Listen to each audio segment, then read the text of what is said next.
Hello welcome और welcome back my YouTube channel. आज था ग्रहण जेहेतु आज सकाल सकाल उठ जल्दी जल्दी आम बनई देलु भात डाली भजा ता सहित दही आलू कॉम्बिनेशन बहुत छुंक देगी गोटे रेसिपी बनई देती।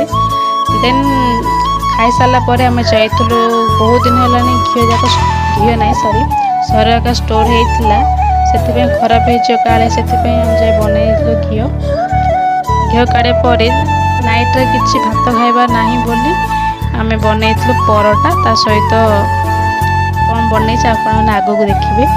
मु फर्स्ट टाइम जब परोटा बनई बहुत स्ट्रक्चर होता माने जो टाइप स्ट्रक्चर हो से टाइप स्ट्रक्चर होता मम्मी बनई देले देन घी पके फ्राए करदेली ता सहित बनई कौन ता सहित बनई बुट आ सोयाबीन गोटे चिली टाइप रो बनई।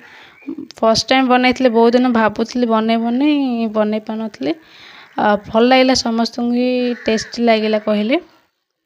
देन बन सारा पर मुझे जाइली सोयाबीन जेहेतु मॉर्निंग रू मत रेस्ट नाला क्लास ना रोसई टाइम मिल ना शोक उठला इवनिंग होता से चाट खाई खाई मुझे बारीपट जाइली देखला गोटे गचरे फल आसी। आज ब्लॉग एमती। जय जगन्नाथ।